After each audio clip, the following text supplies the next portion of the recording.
This is the former and five-time World Madden champ, Jordan 13-8, and you're listening to the Hidden Oaks Overdose Football Fix. That's right. What's going on, everybody? It is Saturday, September 10th, 2022, 8 a.m. sharp. This is podcast number 105. We're not going to play the Walters intro because we're going to get right into it. So hello, everybody, and welcome to the Hidden Oaks Overdose Football Fix podcast. I'm one of the hosts. This is the Garlic Johnson. Josh, your other lovely host, say hi to the folks. What is up, folk? We got a Discord, anchor.fm/hoodpods, where you can leave us voicemails. You can listen to us where podcasts are available. Segment start times down in the description below. Josh, how you doing this morning, pal? Oh, doing well. Been up since about 3 a.m. Why? Stoked to get the pod going. No, I'm just kidding. I woke up like an hour ago. Jesus. But, yeah, no, I'm doing well. How are you, Gar? Yeah, I mean, early on, I couldn't decide when I heard your voice before the show started. I wasn't sure. I was like, oh my God, is this guy sick? Or is it just like you literally haven't said words to anyone all day? You just kind of had a little more like groggy or almost congesting sounded voice. So are you feeling okay? Or was it just you hadn't said any words to anyone yet, so you just weren't ready? Well, I've been dealing with allergies. And it might be partly because I've been microdosing COVID-19 to just try and become an absolute immune monster. So it's been going okay. I can see sound now, so I'm not sure if that's meant to happen, but yeah, so that's probably why I sound a little bit off. Jeez, okay. Microdosing COVID-19. I was just texting Jamie yesterday. It doesn't sound like we'll have a weekly medical minute, but she's hoping to get us at least a couple throughout the season. She's obviously a real life doctor who has a child and is currently pregnant with another child. So, you know, Wait, what? She's got stuff going on. I don't think I'm breaking I didn't know any that. news there.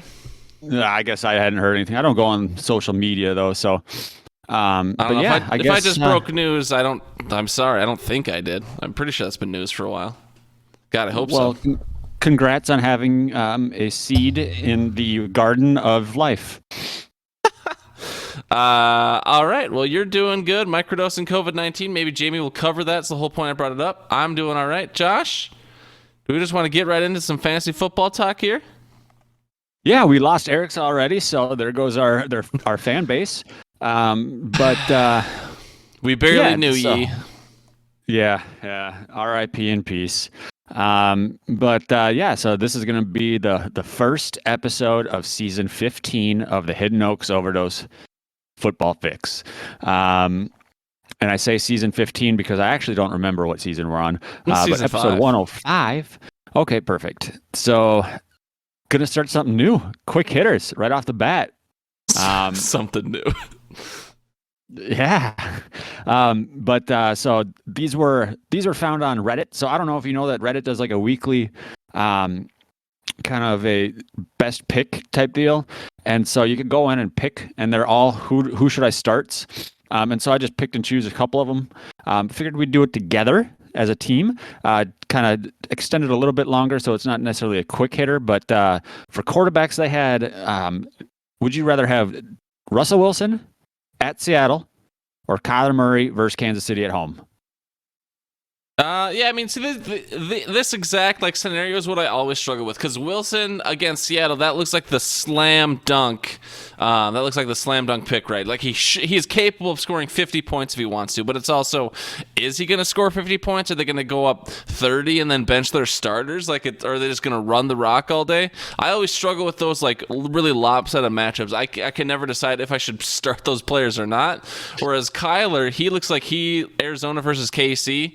I know KC doesn't have Tyreek anymore. They still should be a prolific offense. That one looks like a shootout. To me, looking at this scenario where Wilson has the much easier path to points, I would assume Kyler's involved in the shootout. I think I would take Kyler, even though Wilson should have the easier day. That's how my logic goes. I'm not saying that's the correct answer, but between Russell Wilson at Seattle or Kyler versus KC, I would take Kyler versus KC for the shootout.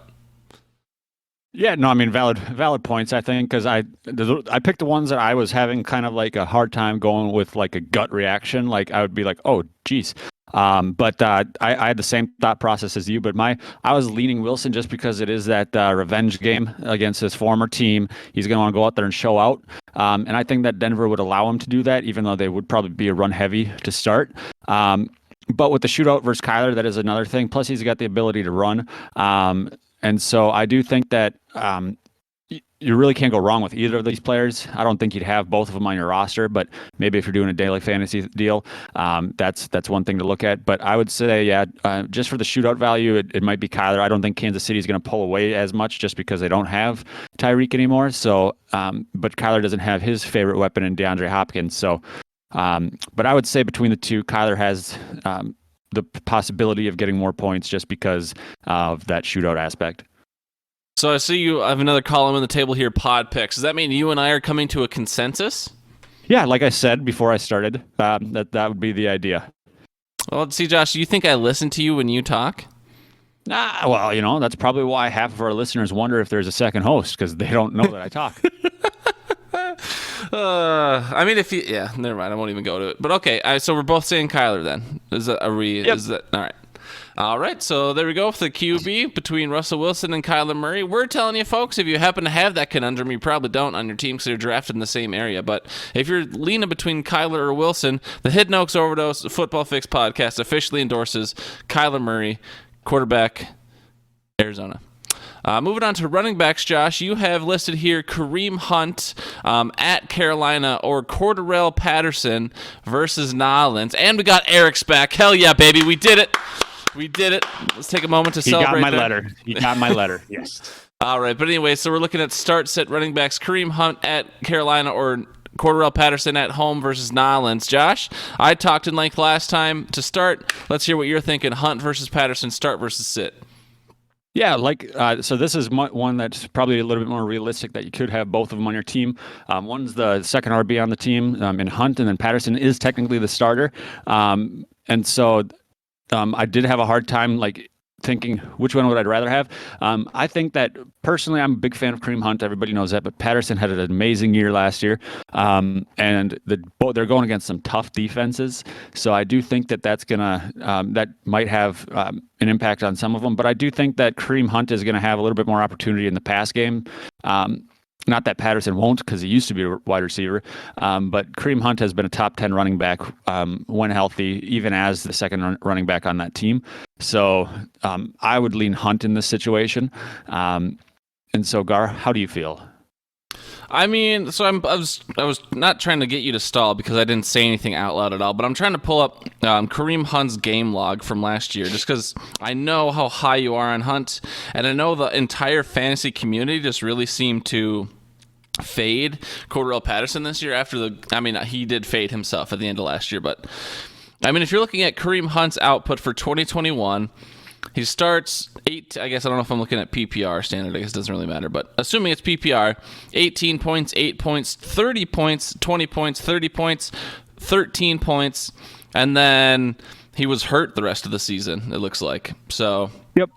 And then I guess he had a 3-point and a 4-point performance in the middle there. But that's all. I don't know. I guess to me, I just know that not Kareem Hunt will obviously get touches in this offense, but are you not worried about the Browns offense being absolutely garbage with Jacoby Brissett under the helm? Did you talk about that? Because I might have legitimately missed it. Both offenses look really bad, but I'm more worried about the Browns offense than I think I am about the Falcons offense, just for the fact that Patterson has the clearest path to touches and the game plan's already set, whereas Jacoby Brissett is garbage.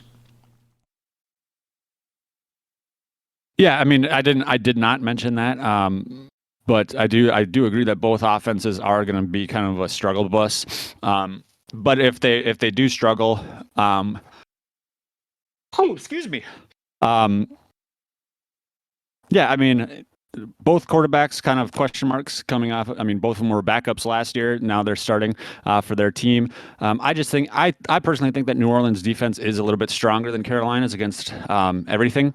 So Patterson would have a harder time getting points. And like you said, he did fade off a little bit near the end of last season. And then he's a few years older than Patterson, so who knows if he's going to hit that kind of hump and get over it.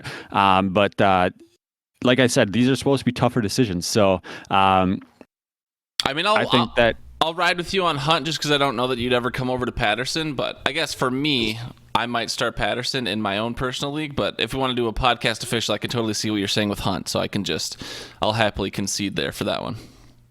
all right. Yeah. No, and that's fine. And it's not that I wouldn't ever go to Patterson. It's just that if they were playing anybody other than New Orleans, I might have gone over to them pretty easy. But New Orleans defense has been pretty stout against the run in the past. So I assume that things haven't changed a whole lot. All right, Microdose, what's the next one we got here then? We've got rookie running back, so still a situation in which you could have both, but we've got Dameon Pierce, Texans versus Indianapolis, and then Breece Hall versus Baltimore, both playing at home, both playing solid defenses, both on question mark offenses, both rookies. Gar, who do you think? I mean, to me, and I'm one who really resists hype. I've made that pretty obvious. I would definitely go, I should say training camp hype. Of course, Breece Hall still has a hype of his own, being the top running back in the draft.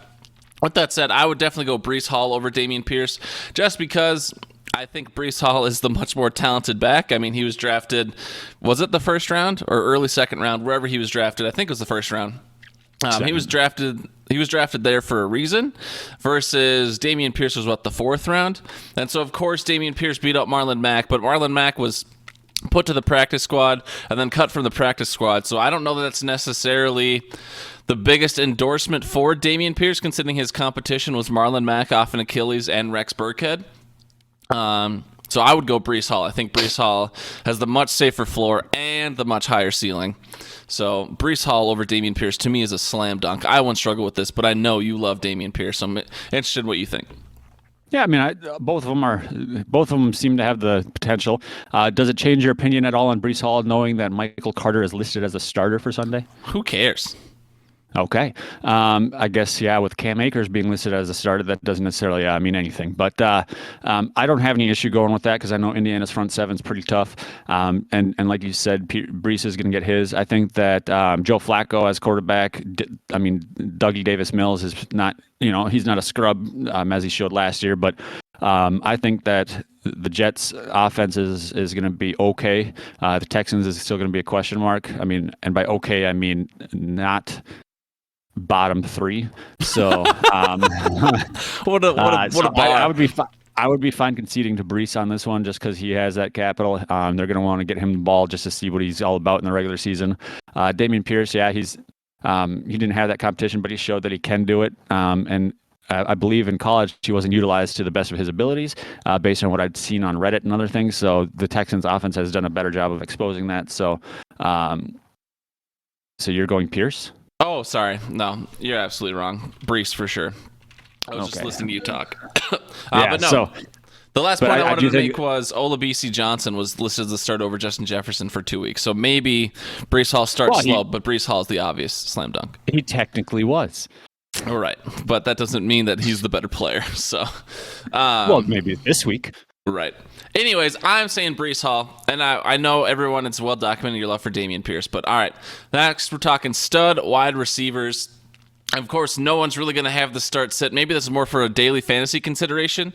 That's why I kept it, yeah. Which is legit. So stud wide receivers, would you rather have Justin Jefferson versus Green Bay or Jamar Chase versus Pittsburgh? I'm obviously going to ride with my boy Jefferson. These are both really talented wide receivers, no question about it. It seems like the game plan is going to be built around Jefferson. Of course, there'll be other pieces, but if you got Kevin O'Connell coming over from the Rams, who just gave a triple crown to Cooper Kupp. There are a lot of designed plays just to get Cooper Kupp the ball. They put Cooper Kupp up against safeties and linebackers instead of those outside corners.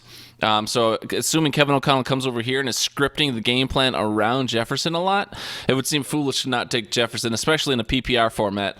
I don't think not coming in here saying Jefferson's going to be the next slam dunk triple crown like Kupp was last year, but Jefferson, I think, has the much higher floor. Chase is obviously capable of putting up a 40-point game. We saw it, I think, at least once, if not multiple times last year. I just think Chase's floor is much, much lower, and so I would prefer Jefferson, but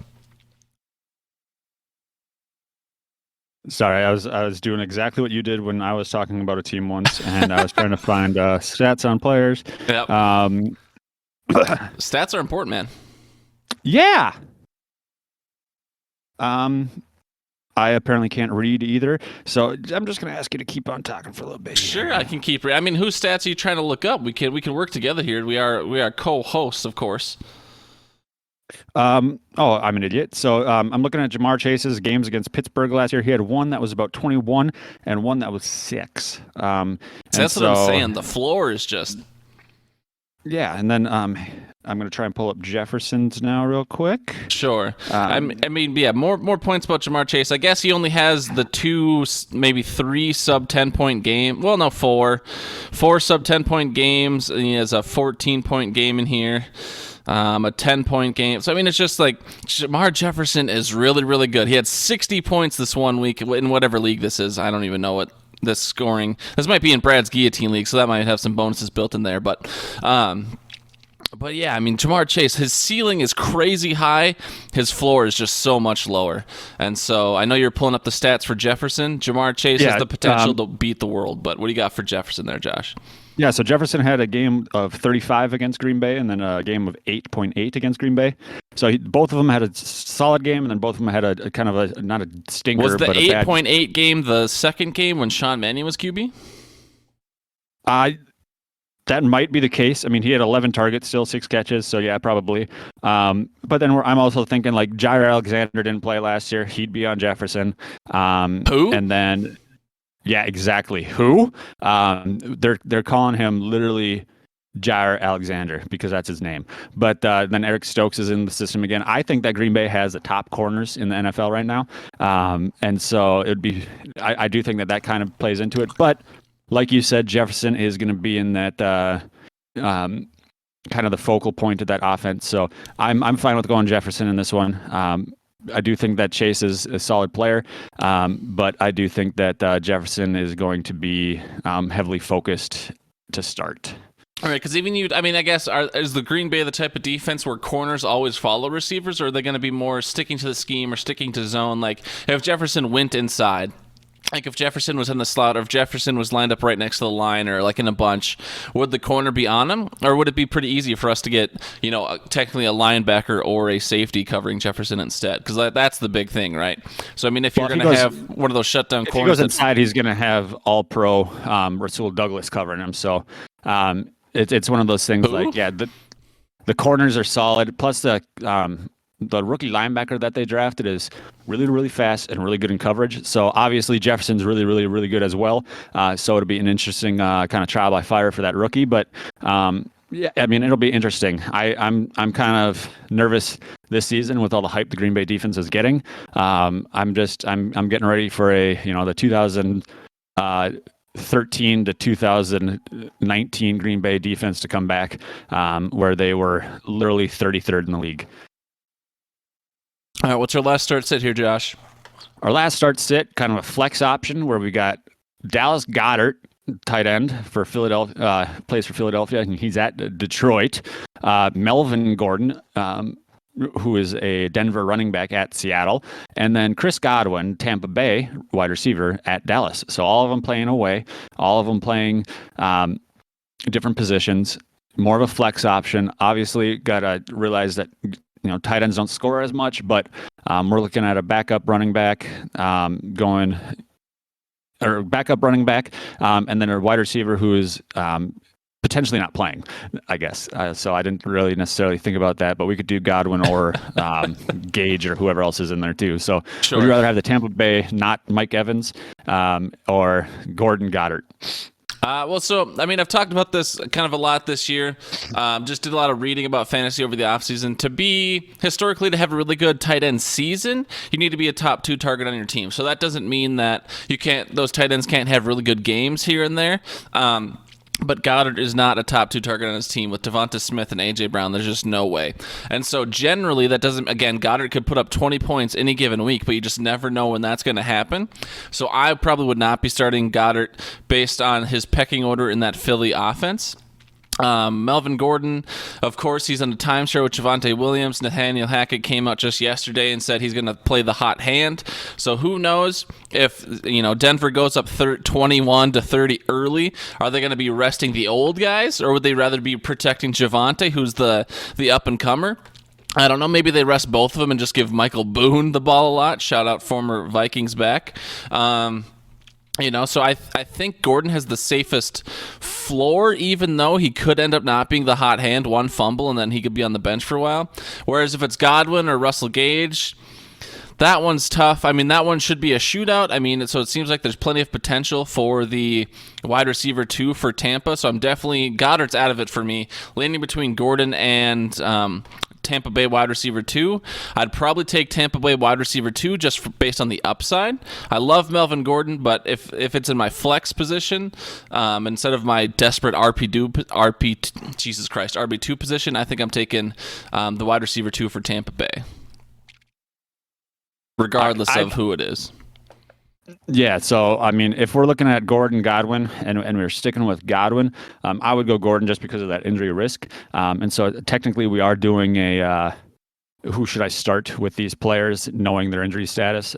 So I kind of changed the rules and then realized I changed the rules without thinking. Okay. But I would go Gordon just because of his the timeshare that they had. Even if Hackett said they're going to run the hot hand, he's Gordon's not necessarily too big of a risk when it comes to that. He had a solid season last year, a very quiet season last year, and then I do think that I had read somewhere that the split, everybody's thinking Javonte is going to be that 90% kind of Delvin Cook, Joe Mixon type guy, but it read somewhere that it's going to be more of a 60-40, which 40% of the snaps in that offense with solid running blocking, I would take Gordon just because, like I said, that injury risk to Godwin. If we were doing wide receiver 2s, I'd lean your route with Tampa Bay just because that game's going to be a shootout.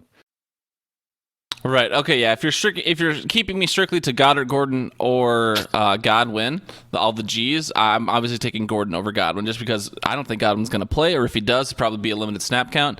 I do think. I mean, Josh, I've been pounding the table for Melvin Gordon all offseason, so I wasn't trying to downgrade him. I just think the Tampa Bay 2 receiver had more potential. But if I'm sticking to these 3 players, I'm definitely taking Melvin Gordon with you. So yeah, perfect. Yeah. So then we'll stick to the rules I had laid out in the beginning. Rock on. All right. So those are all the start sits. I'm sure most people, this is just so, we're not going to let the podcast go too long. We're only at 20 minutes right now, so we're doing good. But this is a lot of people in fantasy say week 1, don't worry about it. Just play your studs. Are you a play your studs guy week 1, or do you already start to play the matchups week 1? Because this was an interesting, dynamic here week 1 with the start sit, but do you always start your studs week 1, or do you start playing the matchups right away? Like, do you never start your studs and see how they fall out? Obviously, Allen Robinson, Cam Akers let a lot of people down last night or Thursday night. Yeah, I guess it depends on what your definition of studs are, because if you have, Justin Jefferson, Jamar Chase, you're never going to bench round 5 and above. Round 5 and above, yeah. I'm not gonna sit guys that I drafted as starters. And so that, Allen Robinson, he's in my starting lineup for guillotine, so I'm already writing my obituary.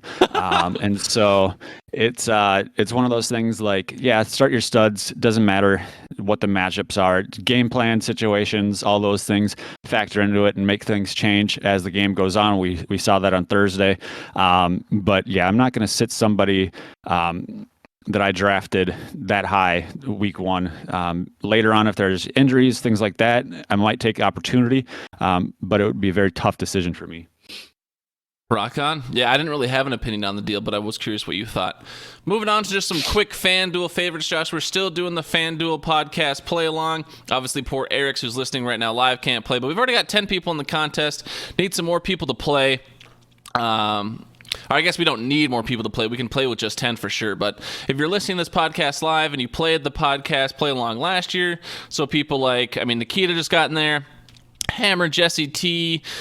Jacob's not going to play again. Elena, she was a big one last year. Brad, Crystal, Cody's back in there.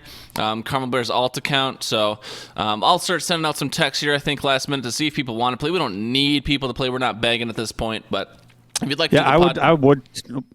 Sorry, I would text because Nikita didn't see that message, so it's possible that if they have it muted, that they didn't see it, and so I would text it out, and just to gauge interest. Then, yeah, no, I will, and they can even join after week 1 if we're only doing the top 10 or top 10 best scores. Someone could theoretically join week 9 and still, be eligible, or week 8, whatever that. I think it's week 9, whatever that math is. But anyways. So if you'd like to join, get in there. Venmo me $10 to secure your spot. Josh, for us this week, I know we've talked a lot about Sammy Watkins, but if Sammy Watkins is going to have a bust of a season, he always has a fantastic week 1. Sammy Watkins is always bust in week 1. So to get Sammy Watkins for 5,500, that seems like a steal. Alan Lazard is doubtful. Someone's got to catch the ball over in Green Bay. Sammy Watkins for 5,500 seems like a big stud to me. Who do you got? Yeah, no, I mean, I saw that pick and I was like, the number of wide receivers on the Green Bay roster that has caught a pass from Aaron Rodgers in the game this season, Cobb. So that are playing on Sunday, I should say. So yeah, Watkins is a solid pick. He's been talked up. I had Michael Carter, just because he is listed as that starter. He's only 5,200. I'm not saying he's going to go out there and score you 50 points, but going up against Baltimore offense, he has the opportunity to catch passes out of the backfield as well. If you're struggling to find space and you need to take a discounted player, take Carter. That's just my opinion on that. Gar, what do we have for a weekly preview? Well, I mean, we're kind of still feeling out what we want to do for these different podcast segments with the short shows, and we're kind of getting to the end of our time. Of course, we did use a lot of time with a start-set discussion. Those might be quicker later on, but I mean, I don't know. Do you just want to talk about the league matchups real quick, or any storylines or news going in? Obviously, there's a big border battle between Green Bay and the Minnesota Vikings, so I don't know how much you want to go into real football or just keep it fantasy focused, but I guess I didn't have anything specifically planned for this. I know you've made some waiver wire transactions. I don't think anything crazy's happened, but Nikita updated their team name. I know that. Yeah, I don't think we need to get into anything too big with the league just because it is week 1. And obviously Thursday night's game, it was supposed to be fantasy relevant for a lot of people. If you had Kupp, Diggs, Gabe Davis, or Allen, congrats. If you had Akers or any of the Rams players other than Kupp, sorry. And so it's a... Darrell Henderson did fine for you. Sat on my bench. I guess Darrell Henderson did fine. Yeah. But so that's kind of the big storylines of the week so far. As far as I know, as far as the border battle goes, I'm nervous. It's going to be interesting to see with this new offense how they handle it. I think it's going to be a very run-heavy Green Bay offense with some short passes, something to keep the rookies kind of in the game plan and the young wide receivers in the game plan. But it should be, it's football. Football's back, baby. Football is back. Are you worried at all about Bakhtiari? Is he going to play? I don't think he's going to play. They said that he was doing some rehab on the sidelines. It's a very interesting situation. It sounds like that injury and the surgeries were just kind of the worst case scenario all the way through last year. Yeah. And so it sucks. He's a star player, but I don't know what it is in the water in Green Bay, but those offensive linemen, it doesn't necessarily matter where they're drafted. We could probably go outside, find some dude eating a bucket of cheese curds on the corner and put him in at left tackle, and he'd do just fine. But as long as that guy's name is like Elton Jenkins or David Bakhtiari. But it's a interesting situation with that line. They're very fluid. So him being out for week 1, yeah, it sucks going up against Minnesota, whose strength is probably their edge rushers, but we'll see what happens.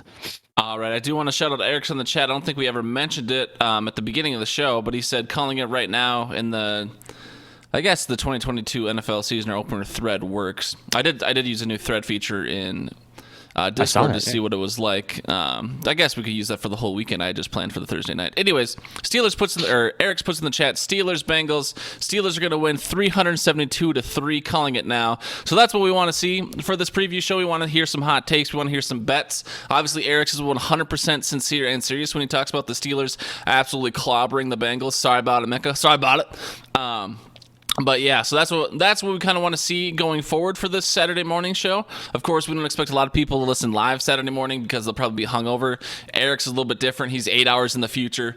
But if people have some start-sit quandaries for us, in the upcoming weeks, or if they want to throw out some bets or some hot takes, that's what we want to see. There's a channel in the Discord. Hashtag for the show, so if you'd like to put that stuff in there, that's what we'd like to do. I mean, we can sit here and talk about our own shit all night and day, but if anyone wants to give us stuff for the preview show and talk about in the upcoming fantasy week, we'd love to talk about whatever you would like us to talk about to keep that fan interaction going. One last thing I want to update is Nikita, for our league, she updated her team name to Cup of Tea. So I like that a lot better than whatever it was, Kurt Covids or whatever. So Cup of Tea, much better team name. She's using Cooper Cup and T. Higgins. And then Jamie, always really good with the team names. This one, we've probably seen this one a couple times, but Jamie's been a huge fan of the Backstreet Boys. Jamie's team name is currently the Dak Street Boys. So Jamie came through with a good team name. Josh, how long do you think Pack Lives Ladder is going to live for you? Until they lose, so probably February. All right. Well, that's all we got, folks. Hope our start-sit stuff was interesting for you. I'm guessing the Saturday morning show will be a lot more football and fantasy football focused, whereas the review show will probably, go through some highlights and some updates, but that'll be the one more where if we were to do a Fave, or if we were going to be a little more chillax, this and that'll be on the Tuesday night show at 8 p.m. So this was our podcast, everyone. Thank you so much for listening. We'll see how this new 2 podcasts a week format does for us, but that's all we got. Good luck with your fantasy matchups week 1. Josh, Vikings are going to absolutely destroy the Packers by 50, calling that right now. You can go grocery shopping or doing whatever you're going to do, go microdose some more COVID, but that's all we got. So unless you got anything else, Josh will just play us out. Go Packers. All right. Goodbye, everyone. All right, Gar, deuces. I'm gonna go pull a Lamar. Pull Lamar, huh? Go Poopy Boy? Yeah, buddy. All right, peace out, man. Deuces. Eric, thanks for listening. You're a beautiful soul.